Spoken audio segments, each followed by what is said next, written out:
evening, Excellency, ladies and gentlemen. Welcome once again to Cambodia Global Dialogue on Southeast Asia TV. Tonight, we will shift to something very exciting, something that's been the preoccupation of not just of Cambodia, but of the region, of the world, and it's about environment. And I have the pleasure to have with me today a good friend of mine, Dr. Wayne McCallum, and he's the Executive Director of Song Sa Foundation. I will not bother to explain, but I will ask him to give a brief. But anyway, Wayne, my good friend, welcome to the show. Great, it's great to be back. I think I was on here 3 years ago. Yes. So it's the anniversary. Yes.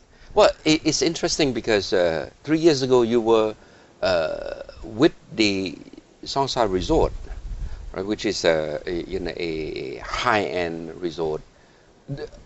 During construction at the time, right? Yeah, we were but, just starting but anyway, before we get to that, wait, 1 minute, your background for those who missed the 3 years ago show. So my background, I'm originally from New Zealand. Mm-hmm. I've always worked in the environmental area, have a deep passion for the environment, but also the role and the understanding that humans are an integral part. So whatever we do needs to take in consideration human well-being and benefit. I came to Cambodia originally through a New Zealand organisation called VSA. I worked in Srey Bell for a year with the communities there in the forest. And since then, I've sort of moved through a variety of different organisations, working mainly in the southwest part of Cambodia, always around conservation, the kind of community interface. And I started working for Song Sa in January 2011, initially as a director of conservation, helping them sort of weave in sustainability into the development of the resort, because it was very fundamental to what the owners wanted to achieve. Since then, I've also helped transform a zoo into a wildlife education park, and now I'm the executive director and very proud to be of the Song Sa Foundation. All right, wait. So, explain a bit. What Song Sa Foundation is all about. Well, the Song Sa Foundation sort of takes on and builds on what the owners of Song Sa Private Island wanted to achieve for the environment. Yes, yes. And it's really about weaving integrated sustainable development into the Korong archipelago. Yes. Which is the group of islands of the Sihanoukville. And it has this particular focus on marine conservation, okay, but also recognises that what happens on the land is important, as well as the well-being and the condition of the communities. So it really is an integrated approach. They on Korong, there are how many families now? A fisherman family? I know in our particular target area, Prek Swai, which is the largest settlement, there are 162 families. Okay. And they're mostly fishermen, eh? Traditionally, almost 50% of labour has been devoted to fishing. Okay.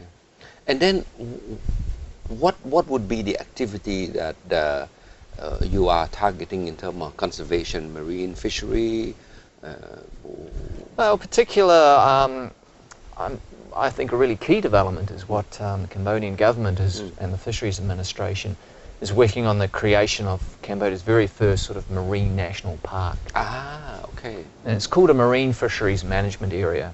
And there are a whole bunch of organisations working in tandem and collaborating with the Fisheries Administration, have been working on the establishment of different conservation zones, multi-use zones. Yes. And the idea is that these will promote the improvement and protection of the distinct marine life there. Marine life, you have what, like fish for sure, right? Fish, definitely fish. But there are other, like turtle. Well, we have the habitat. So we have the coral reefs. Yes, yeah. Oh, the coral reef, yes, yes. Coral reefs, seagrass. Yes. Mangroves. Yes. Sort of interface. Yes. And little niche communities and niche coral reefs. And a wide variety of different sea life. So everything from large snapper, trevally, sea turtles, through to whale sharks. The largest fish in the world. Wow. Found And all these are in Around that area of in and Kong Rong? around, in and around. Some of it out towards Koh Tang, which Yes. is a bigger area. But there is a great diversity of marine life out I there. see. Seahorses. Seahorses. Yep. And so, okay, now that's very micro issue, but from the larger issue, what would this conservation contribute, right? Of course, you know, from environment perspective, it's the diversity of the marine life and everything. But policy-wise, what it tend to contribute? Well, I think that what's happening out in the archipelago is really setting a benchmark Okay. and an example or an Yes. exemplar that others can draw on. Yes. Because it will be the first marine fisheries managed area in Cambodia. And it really sets, you know, the tone for how these areas can be developed in other parts of Cambodia's national maritime waters. The process has been very thorough. There's been a lot of community engagement, a lot of input from different national and international NGOs. So from a policy perspective, I think the process has been very informative and very collaborative. You know, there hasn't been a lot of difference of opinion. It's been great seeing how people work together really well. Give me an example of this public-private sector and civil society partnership in the area of environmental conservation. Give me a good example. From out there, I think a good example has been the way the Song Sa over the last 3 years, like even before the foundation, has supported the local community of Prek Swai and supported its community fisheries committee. These are established under law in Cambodia, under fisheries law. Okay. And the Song Sa has been supporting that through training, contributing an incentive payment to the people who go out on patrols, creating literature that they can then use to give to fishers, and just looking at what they need, like safety equipment and things like that. Okay. So really creating the enabling conditions so that they can go out and do, you know, community enforcement of fisheries rules. I'll be playing a bit the dumb devil advocate a bit, right? Of course, when you say fishermen, they fish, right, to earn a living. They do. And if you ask them to conserve, where do they fish then? I think it's about fishing. I mean, most of them have traditionally fished in ways which we would say is sustainable. Okay. So, you know, it's like farming for rice. You know, you do the thing and you can continue to harvest rice each year. Yeah, every year. A lot of the pressures have come from external. Okay. Sometimes from other countries. I see. There's a famous policy literature called The Tragedy of the Commons, Garrett Hardin. Yeah. And he writes about what we call open access and the fact that when you have that, resources often get depleted.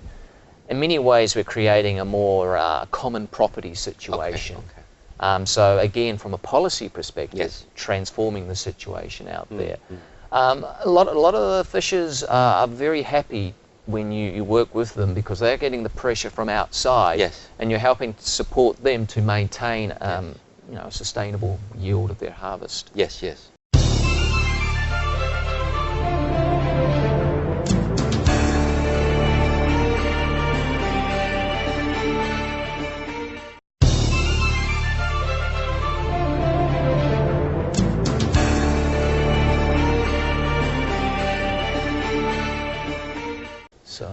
So by having a community, you know, they can look at way how they can harvest the fishery, but in a sustainable way, right? Not deplete, not just take everything what you can and then.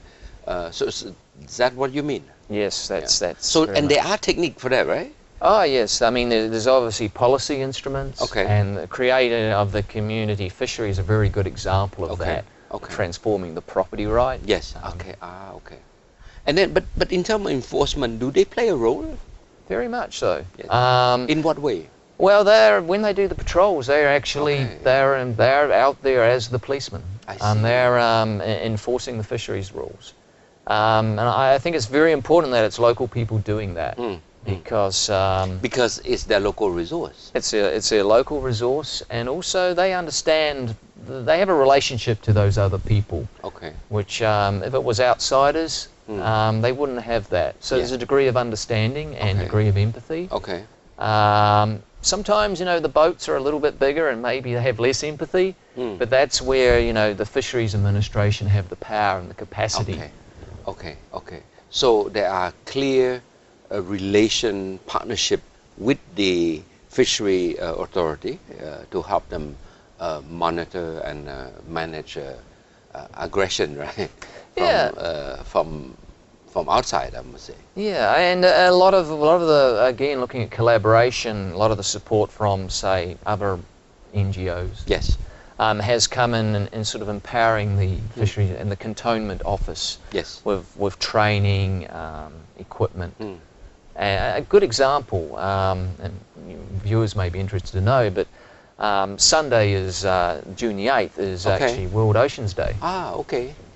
And which is an international day for recognising the wonder of the ocean. And we've actually got the Director General of Fisheries Administration coming out to the island. To the island, Songsa, but also to visit the other programs as well. Yes.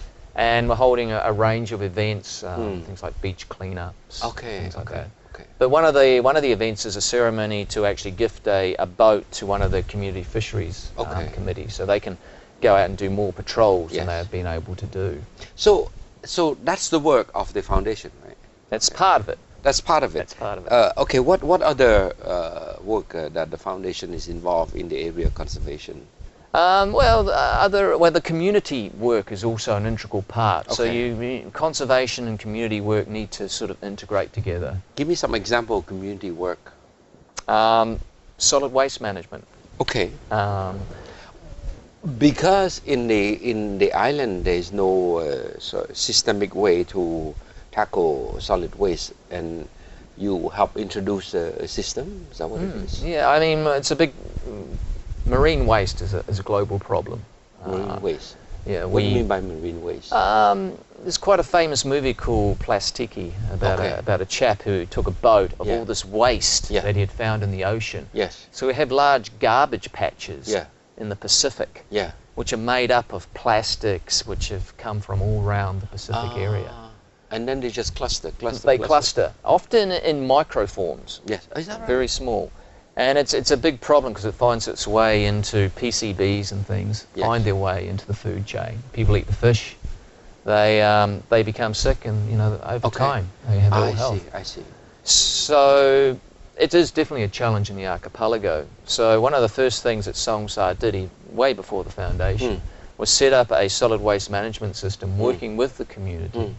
So the community go out and they collect all the waste around the village. Okay. There's waste bins. Yes. They then go through and pick out the recyclables. Yes. Okay. Which they can sell. Yes. And the other material then we support that going off to Sihanoukville where it's disposed of in a landfill. I see. And I think it helps also from the hygiene side, right? Oh, it's great. It's health, it's hygiene, and it helps the environment because a plastic bag floating through the sea to a turtle looks exactly like a jellyfish. So often the turtles will eat them and they will choke. They will choke. Okay. I see. Other community activity, are you also involved in education also? Yeah, the education, we've set up a special youth environmental education group. Okay. Called the Songsa Sea Turtles. Yes. And we do a variety of, we have a sustainability centre where we do everything from organic agriculture through to learning about the rainforest. Many of the children, even though they live by the sea, have never seen underneath it. Yes. So we take them on snorkeling classes. Okay. So they get to see the reefs. Interesting. So, you know, they get to understand, have an appreciation. They take this home and you know, they mention it to their parents. So the effect is quite profound from people who've been living on the land, on the island, near the ocean, but they never appreciate the value of it because the knowledge base is not there. Is that one of the consequence of this program? I think things are changing so quickly. Awareness, there has always been traditional knowledge, Yes. and it's important that we understand that. Yes, yes. But with the changes that are now going on, a lot of that knowledge is almost being overwhelmed by like climate change. Yes, yes, yes. So there's a good opportunity for sort of horizontal sharing. And we're very big on the idea that, it's about, working in a mutual relationship. Okay, okay. From the perspective of the community, for the last 3 years, have you perceived a much better appreciation of the danger of not, working together or preserving the environmental sphere, which is marine life? Yeah. I think one of the indicators is there's a lot more awareness of climate change, and people mention it. It's in the language. At the island and ocean, what would be the sort of effect of climate change that they are aware of? I think they're aware of changes in fish stock. I see. I see. Rainfall patterns. Okay. And also the monsoon is changing. I mean, this year as an example, it's been very dry. Yes, indeed. Oh my God. So, feel that. People, when in the past that had happened, they might have just said, "Oh, that's just just aberration." This year. Yeah, just there. Now they mention climate change. I've even found that I still work with some forest communities on a voluntary basis, and that they mention this word. So there is an awareness. I mean, climate change for the islands represents they are very vulnerable. Sea level rise. Yeah. One of the effects of climate change is the warming of the ocean. Yeah. And increased carbon dioxide. That actually causes coral reefs to die. Is that right? We call it through a process called coral bleaching. Coral bleaching. And when that happens, there's no coral. That's like the base of the entire ecosystem. Fish stocks will plummet. I see. There goes your livelihood. So fish eat the coral? They don't necessarily eat the coral, but there are things that around the coral, like algae, Yes. Little fish that feed on the algae. Yes. It's a whole food web.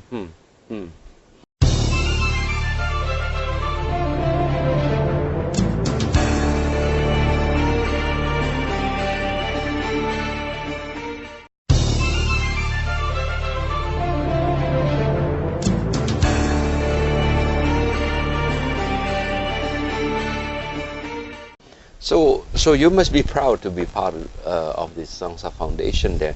Do you see, in terms of international exposure, that you have people from different countries coming to learn from the work of the foundation? Well, one of the things we're doing is we've developed a package working with Songsa Private Island called the Journeys of Change. Yes. Where people can actually stay at the resort, so have that resort experience. Yes. But also get to work alongside us with many of our activities. Okay. And it's very competitively priced, especially a special rate for residents of Cambodia. Yes, yes, yes. And you can get face to face with the work, the challenges, and the delight of working with the communities in the archipelago. Yes. Interesting. Do you plan to someday to have like a student who study marine issue around the world to come and do some internship there? Yeah, well, we've had some interns. In fact, a person I've just employed was an intern. Oh yeah. And she did this wonderful poster on her research, her master's research. Really? She went off to Cambridge in the UK, and out of 100 posters, she got second. Wow. And we now employ her. Okay. So it's great to be able to take a young woman who is passionate about marine conservation, and to see her career develop in that way. What's next for the foundation in terms of their involvement with the Sangsa area? Well, I think we'd like to, ensure that we're sustainable. Okay. Ourselves from a financial in what perspective. way? In what way? In terms of, because people talk a lot about sustainability, but sometimes it's quite a very vague and ambiguous terminology. Yeah, it's a motherhood word, as my lecturers used to tell me. I think it's about, you need to be financially sustainable. You need to have, from a communications perspective, you need to have a profile, awareness. You need to have staff, good staff. And I think at the moment the foundation has a great foundation. It's about being able to build that and then scale up so we can cover the rest of the archipelago and start looking at other environments. It's an ambition over 5 years. And one of the projects we're using to do that we call the Boat of Hope. Which is at the moment we're using a boat we borrow from the resort, and we're doing medical clinics and including the distribution of vitamins. Oh, is that right? It's quite a nutritional challenge in the archipelago. It'll be nice to see that boat, you know, being larger, like a sailboat. And going out and spending, you know, 5-6 days in each community. And you know, integrating in education, medical treatment. Awesome. Marine activity. It's an awesome concept. Yeah, you know, it'd be great to be able to sail that boat up the Mekong and park it outside Phnom Penh and be able to show people what we're doing. So there's a lot of rich lesson that the different community, whether in the coastal area or in a river area, or even the Great Lake area for that matter, that they could learn from what the foundation is doing. I think we can learn from each other. And that's great. That's why I like working in the environment. Speaking of that, I just realized that coastal area, island area, and river and lake area, are there different, major different in terms of conservation issue or technique approach? I think they have different challenges and different issues, but often the processes that you use will be similar. I see. In terms of, you know, you need to understand, you Yes. need to engage, Yes. you need to look at different policy instruments. So yeah, I think there are similarities but differences. Yes, yes. But definitely the ultimate objective is the same, which is preservation of environment in a sustainable way for the next generation, taking as a background a very changing climate environment. That's it, and you know, there are a lot of challenges there, but I think with the environment we've been given this great gift, and it's our responsibility to nurture and care for it and to pass that on to our children. What do you see since your days in working in Cambodia, the environment, how do you see the support from the government in terms of policy, in terms of involvement with the community? You see a progress? You see more appreciation of their role in working with the local community, that sort of thing, rather than from the macro Phnom Penh perspective? Well, here's it is. No, I think there's been a real, you know, considerable change with the notion of, you know, community forests has grown. There's support for community fisheries. And the young professionals who are coming on, you know, young people who are enthusiastic and passionate. I think there's a really good basis for going forward into the future. I mean, you know, there's always things you would change and improve, but that's the same in the country I come from.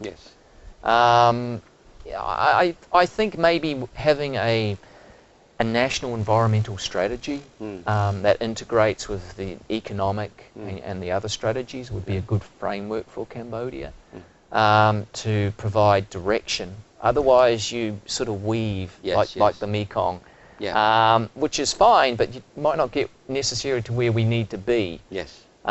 So I think that sort of, you know, that umbrella environmental policy strategy would be very useful for the country. Okay, great. Well, we're coming to the end. Any last message for the audience? Well, I think remember World Oceans Day. Also, we have a website and Facebook page, and go to those. You can learn a lot more about what we're doing. But you know, it's a great world out there in the archipelago, and we love to share it. All right. Well, Wayne, thank you so much for sharing such a passionate but yet so important in the context of the country development and how it look at environment as a way to sustain the larger, I would say, environment, not just environment per se, but economic environment, cultural, social environment in there. So it's quite an important thing. So thank you so much. Thank you. Well, we're coming to the end of the show, and from what I got, being a non-environmentalist myself, I see that the environment is a cross-cutting issue. One cannot look at environment solely from the environment perspective, because it's everything is built on environment. You know, the earth provides the livelihood, the marine provides the livelihood. But how do we, as as a consumer, as a stakeholder, look at the management of these resources, natural resources, in a sustainable way? And I encourage you to go look at the website of the foundation, and hopefully we can all, in our own way, help contribute, whether from the policy level as a government official, senior government official, or from student, or from village level, or community level. How can we learn from that good experience and transpose in our own life, community, whether you're in the river, McCallum River, or in its tributary, or in the Great Lake, or in other coastal area. I think there's huge work that needs to be done, but it cannot be done by the foundation or by one person, one foreigner, but it has to be a national drive. So I guess on that note, I want to challenge you to look at your own community, your own environment, and ask what you can do for your own environment. So on that note, good night.